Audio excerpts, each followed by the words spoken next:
निर्देशांकात 18 मे 2009 रोजी ऐतिहासिक वाढ झाली।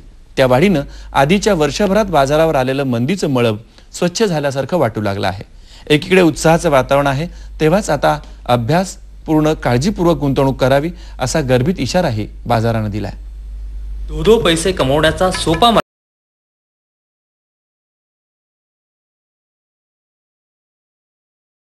नितीन पोद्दार आज आपल्या स्टुडिओत आले।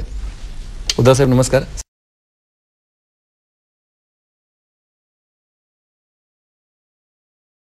नऊला जी ऐतिहासिक वाढ झाली ती वाढ नक्की कशामुळे झाली? बघा 18 मे ची वाढ किंवा त्याच्यानंतरचा जो इन्व्हेस्टमेंटचा पॅटर्न बघितला आपण स्टॉक एक्सचेंजचा, तर तो असा एक आयसोलेशन मध्ये आपण बघू शकत नाही। साधारणपणे 18 मेच्या अगोदरची देशातली परिस्थिती, देशाच्या बाहेरची परिस्थिती आणि इतर ज्या गोष्टी घडल्या त्याच्याकडे थोडंसं बघणं गरजेचं आहे। इलेक्शनचे जनरल इलेक्शन रिझल्ट लागेपर्यंत असं एक अस्तित्वाचं वातावरण देशामध्ये होतं की कुठल्या सरकार येणार आहे, एका पक्षाचं सरकार येईल की नाही, दुसरी आघाडी, तिसरी आघाडी, चौथ्या आघाडीपर्यंत आपण गोष्टी केल्या होत्या। पण फॉर्च्युनेटली आणि आपल्या सामान्य माणसांच्या, देशवासियांच्या सुदैवाने एक पक्षाचं चांगलं सरकार नंबर वाईज तरी ॲटलिस्ट स्टेबल गव्हर्नमेंट आपल्याला आलेलं आहे। मनमोहन सिंग, डॉक्टर मनमोहन सिंग जे आपले पंतप्रधान म्हणून काँग्रेस पक्षाने इलेक्शनच्या आधी घोषित केलं होतं की आमचे पंतप्रधान डॉक्टर मनमोहन सिंगच असणार आहेत, तेच परत पंतप्रधान झालेले आहेत। आणि याच्यात एक लक्षात घ्या तुम्ही की डॉक्टर मनमोहन सिंग हे 1991ला फायनान्स मिनिस्टर होते, त्यांनी अर्थव्यवस्था ओपन केली। तिथपासून आजपर्यंत जर तुम्ही बघितलं तर doctor Manmohan Singh finance minister पासून आज देशाच्या सर्वोच्च पदी आरूढ झालेले आहेत आणि गेले सातत्याने ते गेल्या वेळे पण टर्ममध्ये होते। त्यामुळे त्यांच्या इन हिज नेम एक कंटिन्युइटी एक अशोर्ड झालेली आहे। एक आर्थिक धोरण जे आपण अवलंबलं 91 पासून, तर त्या आर्थिक धोरणाची एक त्यांच्या he is a symbol of continuity of globalisation. आर्थिक उदारीकरणाचं एक ते सिम्बल असल्यासारखं आहे। दुसरी गोष्ट म्हणजे डोमेस्टिक डिमांड जी आहे ती डोमेस्टिक डिमांड अजून कंटिन्यू आहे। त्याच्यामुळे एक स्टेबल सरकार आलेलं आहे आणि लोकांच्या जी भीती होती की आता इलेक्शन झाल्यानंतर परत 6 महिन्यांनी इलेक्शन बघावं लागेल का आपल्याला, की परत वर्षांनी इलेक्शन बघावं लागेल, अशी सगळी भीती गेलेली आहे। आज डाव्यांचा सुद्धा एवढा इन्फ्लुअन्स गव्हर्नमेंटवरती राहणार नाहीये। त्याच्यामुळे इकॉनॉमिक रिफॉर्म्स म्हणा किंवा इतर काही रिफॉर्म्स जे गव्हर्नमेंटला करायचे ते चांगल्या प्रकारे गव्हर्नमेंट करू शकेल असा जो एक कॉन्फिडन्स आज निर्माण झालेला आहे जगामध्ये। त्याच्यामुळे आज तुम्ही जी इन्व्हेस्टमेंट बघाल ती इन्व्हेस्टमेंट आलेली आहे। याच्या विरुद्ध जर तुम्ही परदेशात बघाल तर US मध्ये, UK मध्ये किंवा युरोपमध्ये अजूनही रिसेशन कंटिन्यू आहे। त्याच्यामुळे इन्व्हेस्टर्सला चॉईस जर बघाल आज इन्व्हेस्टमेंटचा, तर India is the best choice for them for investment, म्हणून तुम्ही स्टॉक मार्केटची जी तेजी बघतात। तुमच्या बोलण्यातून स्पष्ट दिसतंय की ही फुगवलेली वाढ नव्हती, ही आता ही किती दिवस टिकेल याचं काही करता येईल अंदाज आपल्याला? हा बघा, ही फुगवलेली वाढ नक्कीच नाहीये, ही जेन्युइन इन्व्हेस्टमेंट। 2100 अंकानं उसळी ऐतिहासिक वाढ अमुक तमुक आपण म्हणालो, तर तसं काही नाही, तसं काही नाहीये। ही फुगवलेली वाढ नक्कीच नाहीये।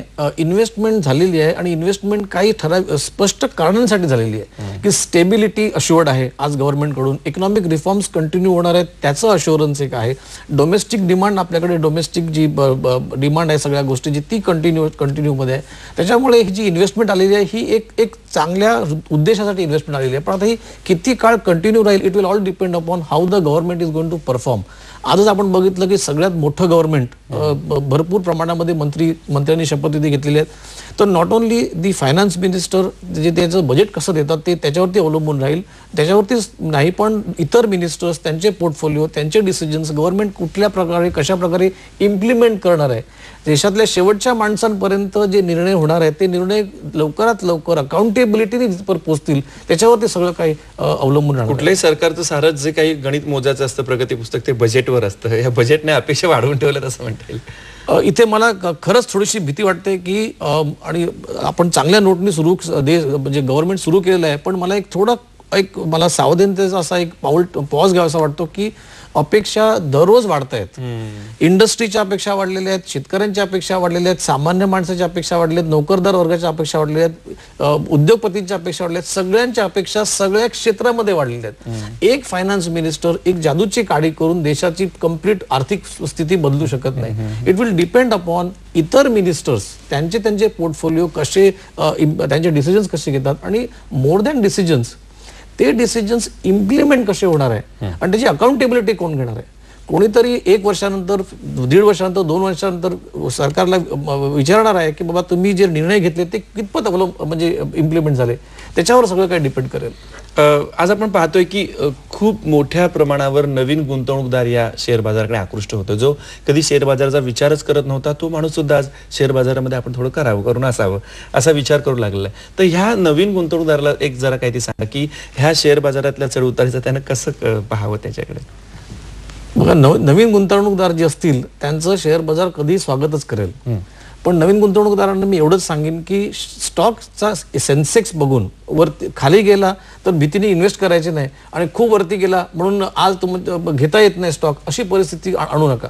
माझ्या मते सेन्सेक्सकडे बघून इन्व्हेस्ट न करता चांगल्या कंपन्या ज्या आहेत त्यांचा परफॉर्मन्स, त्यांचं फायनान्शियल्स बघून, त्यांचे प्रमोटर्सकडे बघून, त्यांचा इतिहास बघून आणि त्या इंडस्ट्रीमध्ये फ्युचर कसं आहे ते बघून गुंतवणूकदारांनी यायला पाहिजे.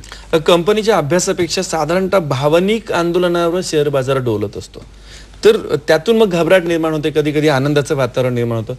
तर ह्या नवीन गुंतवणूकदाराला शिक्षित कसं करता येईल या बाबतीत? बघा, ही गोष्ट खरी आहे की साधारणपणे स्टॉक वरती गेला, स्टॉक सेन्सेक्स वर गेला किंवा खाली गेला किंवा छोट्या छोट्या गोष्टीने सुद्धा स्टॉक मार्केटवरती थोडीशी अपसाईड किंवा डाऊनसाईड मुवमेंट होते.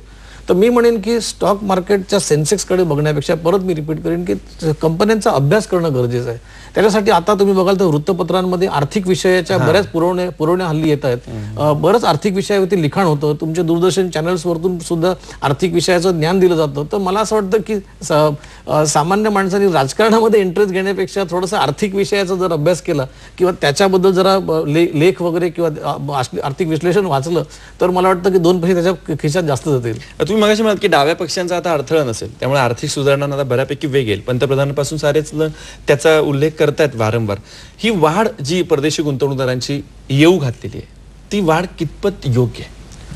बघा, आपण गेले 18 वर्ष झाले आपण परदेशी गुंतवणुकीचा ओघ भारतामध्ये बघितला आणि त्या ओघाच्या अनुषंगाने आपण खूप प्रगती केलेली आहे आतापर्यंत. मी तर म्हणेन की आता सेकंड स्टेज रिफॉर्म्स आपण करायला पाहिजे. आता डाव्यांचा इन्फ्लुअन्स नाही आहे. आपण परदेशी गुंतवणुकीकडला इतकं नकारात्मक दृष्टी बघण्याचं काही कारण नाही. कारण बघा, आपल्या देशामध्ये आपल्याला रोड्स पाहिजे, आपल्याला ब्रिजेस पाहिजे, इन्फ्रास्ट्रक्चर पाहिजे, आपल्याला सगळ्या सुविधा तर पाहिजे, पण तेवढा सगळ्या करायला पैसा येईल कुठून? बघा, जॉग्राफिकली जर बघितलं, भौगोलिक दृष्ट्या बघितलं तर भारत असा महाकाय देश आहे, सगळ्यात मोठी पॉप्युलेशन आपली आहे, त्यांच्या तेवढ्या गरजा पण तेवढ्या तशा आहेत. त्यामुळे त्या गरजा सॅटिस्फाय करण्यासाठी इन्व्हेस्टमेंट ही आणावंच लागणार. शेअर बाजारामध्ये गुंतवणूक एखाद्याला करायची नाही, जाता आता हा एक महत्त्वाचा प्रश्न, पण तरी देखील आपली आर्थिक उन्नती करायची आहे आणि उदारीकरणाचा वारंवार तुम्ही उल्लेख करता, सेकंड रिफॉर्मचा उल्लेख करतात. या माणसाला तुम्ही सर्वसामान्य माणसाला काय सांगा ज्याला शेअरमध्ये भीती वाटते पण दुसरी मार्ग काही सांगता येतील या निमित्तानं? हो, जरूर. मी तर म्हणेन की आज देशाची जर तुम्ही परिस्थिती बघितली तर मॅन्युफॅक्चरिंग पेक्षा सर्व्हिस सेक्टर हा मोठा सेक्टर ओपन झालेला आहे.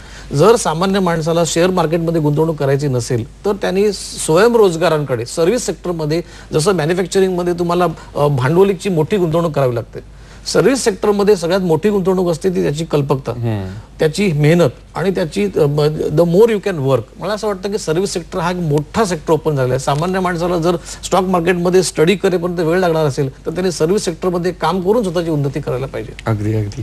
पोद्दार साहेब, खूप सोप्या भाषेत ही माहिती लोकांपर्यंत, आमच्या प्रेक्षकांपर्यंत पोहोचली, त्याबद्दल धन्यवाद. थँक्यू. याबरोबर